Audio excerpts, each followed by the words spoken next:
Welcome to another special episode of Salsidoparanormal. I'm your host, James Salsido, and tonight I'm continuing my review of the original Twilight Zone TV series.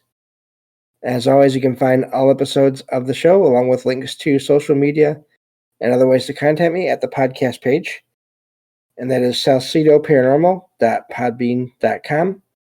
That's SALSIDO paranormal.podbean.com. Always happy to hear from you all, whether you have comments or questions or topic suggestions or accounts of paranormal experiences, whether they're your own or from others that you trust. Happy to either read those or have you join me on the show to talk about them. Thank you all for listening, whether you are here for the live streams on Discord, or if you listen to the podcast or YouTube feeds, or on the Troubled Minds Radio Network, KUAP Digital Broadcasting. There you can hear replays of 2 episodes of my show every night at 6 p.m. Pacific, 9 p.m. Eastern, right before Troubled Minds Radio comes on. And as always, I want to thank Michael Strange, host of Troubled Minds Radio, for having me on the network and putting all my shows up there. And if you'd like to support my show, there are some different ways to do that. You can always share my show with others and rate and review it on your favorite podcast platform. You can find books I've written, paranormal fiction and nonfiction, over on Amazon, including my most recent release, Salsido Paranormal Experiences. You can also sign up for the Patreon page and get 1 extra episode of the show every week whenever possible of true paranormal stories from the web. Or you can just make one-time donations through PayPal. Support is never expected but always appreciated, as there are expenses in making these shows, from equipment to research materials to travel expenses in some cases. And I would also mention just real quick, the expenses for the research materials, that can include streaming services. So, because I try not to pay for those unless I need to. But anyway, that takes care of all of that. And let me see, I can get on to the review here. And we are on episode 25 of season 1 of the Twilight Zone here. And this one is called People Are Alike All Over. And this one is about two astronauts that go off into space. Before they leave, they talk about this mission that they're going out on. It's supposed to be a mission to Mars. Now, the thing to keep in mind about a lot of fiction at that point is a lot of it focused on Mars, on people going to Mars. You have that with Ray Bradbury's stories as well, and actually finding beings there. So, and I mean, there have been weird things that have been seen on Mars, even though I don't know if it's exactly how a lot of the science fiction stories portray it, but maybe it was. Who knows? At one point. Anyway, one of these 2 astronauts is Markison. He has a positive outlook on everything, that thinks that if there are people in other worlds, beings in other worlds, that are similar to people, then they must be all alike, all wherever they're at, even on Mars. And of course, the other astronaut is a scientist, a biologist, Samuel Conrad, has a more cynical view of everything, and is not so sure. And so they take off, and the rocket lands on Mars, but the impact damages their ship, and Markison is hurt badly and knows that he's passing away. And he begs, what is it now? I lost his name. Conrad, to open the door so that at least he can see what's out there before he passes. He wants to pass away out on the surface of Mars. But of course, Conrad is afraid and refuses to open the door at first. And of course, as they argue, and after they finish arguing, as they're arguing, actually, they start hearing sounds of like something tapping on or hitting the shuttle, and of course they're arguing about leaving the shuttle, and at some point, not long after, Marcuson dies. Meanwhile, Conrad still hears these knocking sounds, and at one point, and he's convinced that if he does get out of the rocket, he's going to find some kind of evil alien there waiting for him. And eventually, though, he does open the hatch and sees people there that appear to be human, basically beings that appear to be human. And of course, now they're not exactly the same as regular people from Earth, because they seem to have mind reading abilities, telepathic, and they appear to be friendly overall. And of course, they have there's men and women, and he's sort of is instantly, his eyes are drawn to one of the women, Tina is her name on the show, and she comes forward and welcomes him and sort of reassures him that everything is okay, and he realizes that when they speak, he hears English, but they tell him that it's actually more of a meeting of the minds, and he is actually speaking their language through some kind of a connection through the mind. So the locals there lead Conrad to a place where he can stay and promise to bury the other astronaut there, Marcuson. And so at first they tell him to sleep and rest, and he does. And then when he wakes up, they take him to a place that has been created to resemble a house from Earth, and it appears to be a basic living, like a basic home from middle class America. And so Conrad goes in there, and the Martians, because that's what they're called in there, they lead him there and let him in and to investigate the place, and he likes it and everything. He's amazed at how well it's been created. And of course, these other people get ready to leave, and as they're leaving, Cameron wants to know if he'll see Tina again. And at first she doesn't respond, but another one of the locals there says that yes, he will. So, and they say that they need time to prepare for him, to take him out to visit the other cities of Mars. And so he agrees to wait there until they're ready to take him on a journey to do that.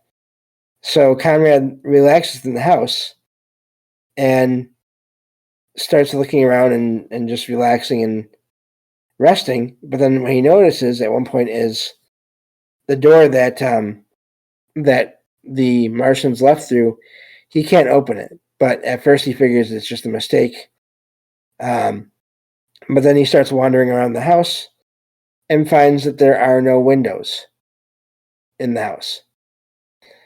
And he starts to wonder what's going on. And he goes back to the doors. He tries all the doors in the house, and none of them work. They're all locked.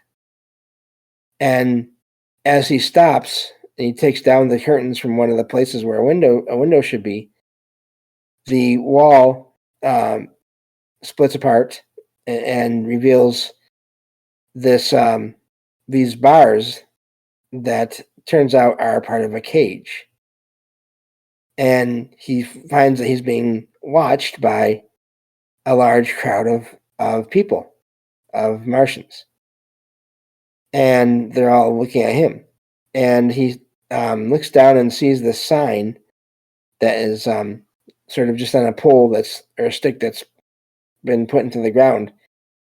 And he picks up the sign and pulls it to his living room, the area there. And he finds that the sign says Earth creature in his native habitat. And of course, tosses it to the ground. As this crowd is watching, he spots Tina also watching, but she ends up leaving because she doesn't like seeing him in that state. And of course, Conrad is looking out at all these people and says that he basically shouts out to Marcuson, even though Marcuson is dead. He says that you were right, that people are the same all over, everywhere. And that's where the show ends.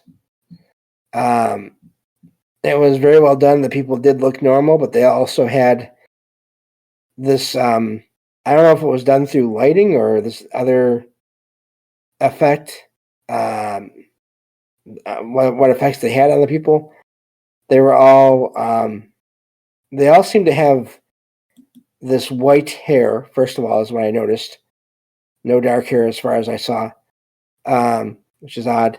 And they all just they just seemed to have this weird aspect to them where they could speak English, but it wasn't quite the same as Conrad's, the way Conrad spoke. So it was well done in that respect. And yeah, it was a good episode.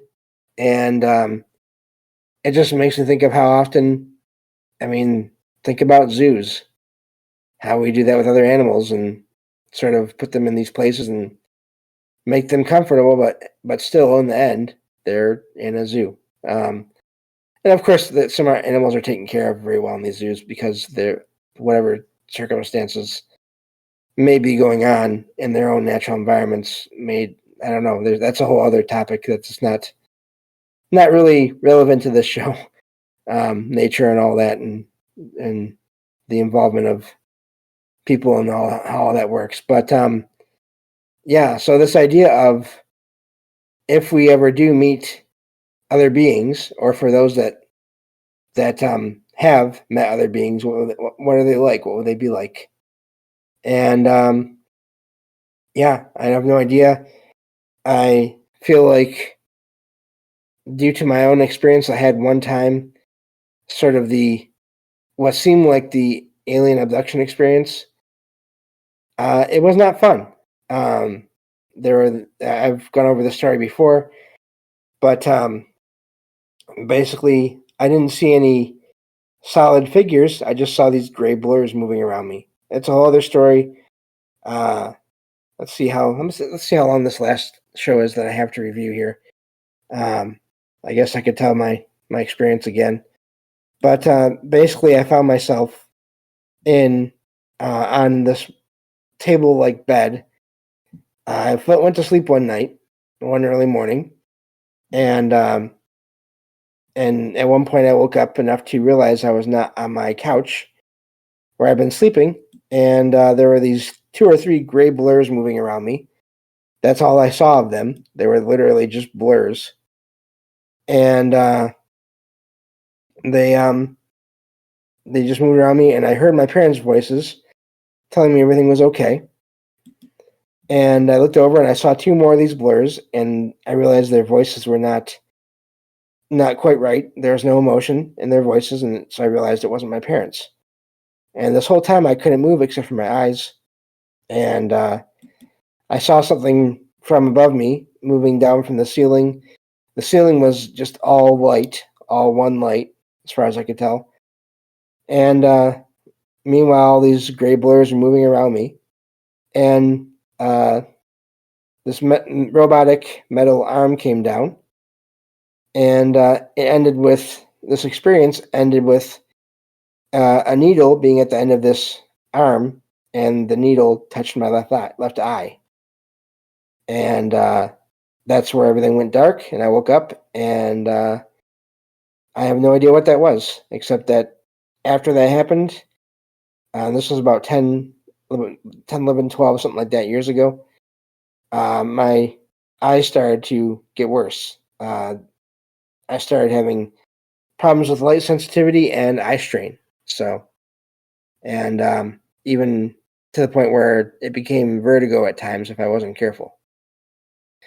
So anyway, there's all that. But of course you have people that report perfectly pleasant experiences with other beings and other places and other levels of reality, and just even in other places, other being on craft and having positive experiences.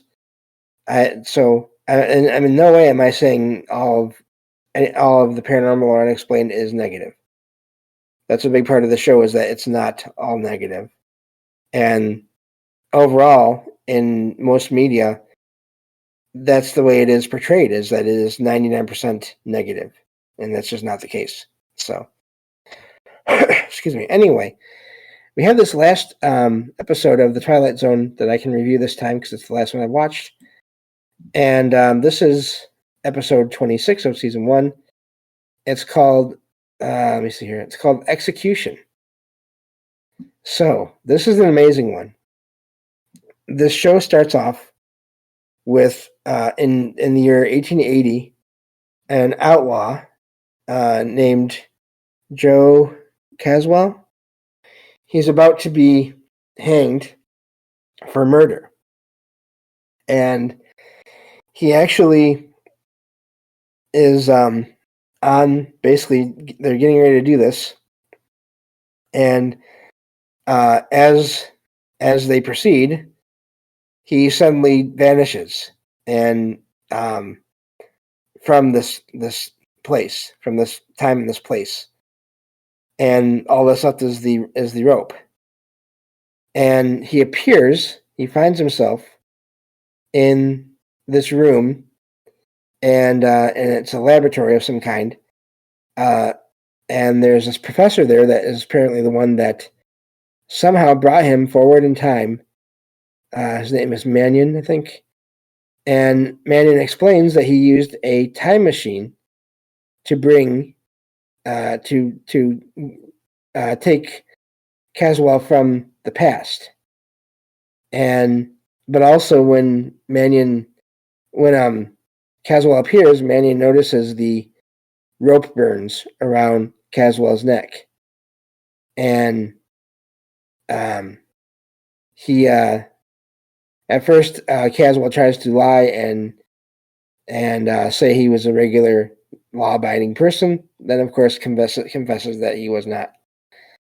And Mannion is distraught by all this and wants to send Caswell back. Meanwhile, Caswell gets a look out through the window of the lab at this modern city in 1960, New York City, and is completely taken aback by all this, the lights and the sound. They're just like nothing else he's ever experienced, obviously, because he's from 1880. And so he, meanwhile, Mannion tells Caswell that I have to send you back because you don't belong here, and you obviously did something wrong to get to the point where you were about to be hanged. And so a fight breaks out, and Caswell ends up killing this professor. And he escapes the lab and goes out throughout town trying to figure out what to do and where to go. Meanwhile, all this sound and light that he's never experienced before is just sort of overwhelming him. And eventually the police are called on him because he breaks several valuable objects in a bar or a restaurant, as he's trying to figure out what to do. And he ends up going back to the lab because he doesn't know what else to do.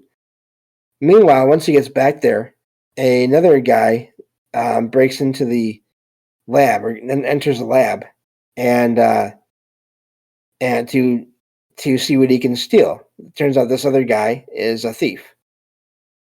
And Caswell is held at gunpoint while this Johnson, Paul Johnson, is trying to rob the place. And Johnson ends up killing Caswell. And of course, an ironic twist, strangling Caswell. And as Johnson is investigating the lab, he's trying to find some kind of a safe that would have Mannion's valuables. Meanwhile, of course, Mannion, the professor, is dead. And he accidentally turns on this time machine. And then he has no idea what it is. He's just walking around looking at things. He finds this almost like a diamond or cylinder-shaped machine, a room in the middle of the room, empty space kind of thing, and he gets in. And it sends him back in time. Only problem is, it sends him back to that exact point in time where Caswell came from. And so, instead of Caswell being killed in his own time, Johnson, who is from 1960, is killed back in the 1880s by being hanged. That's how the show goes. It really is a wild show in that way. You have this device that is a time machine, but of course, it's not. It's a new thing. No one knows what to expect with it. And Mannion has just tried it out for the first time, apparently, and all this resulted from that. So it's a really good show in that way.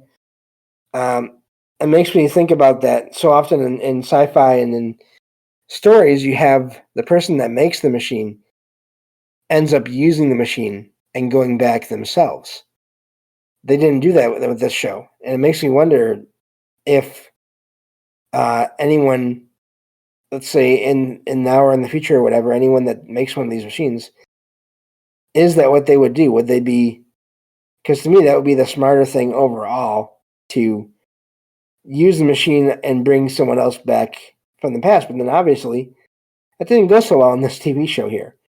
So you have this amazing this episode all about the problems or the consequences of time travel, especially when no one knows how the machine works except for the guy that's already been killed. And then you have what happens in the show. Everyone that is involved with this machine ends up dead.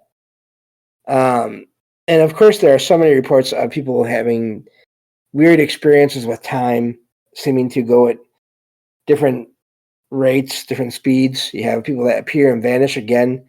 I think some of that can be time related. You have people that see things in buildings and homes or whatever locations that appear to be other people from other periods in time, and even interacting with them for the brief time that these two different time periods are overlapping somehow. So I think time is a big aspect of sort of unexplainable paranormal things that people have experiences with. And so yeah, that was a fun show to watch and to review. So thank you all for listening, and I will talk to you all next time on Salsidoparanormal. Take care.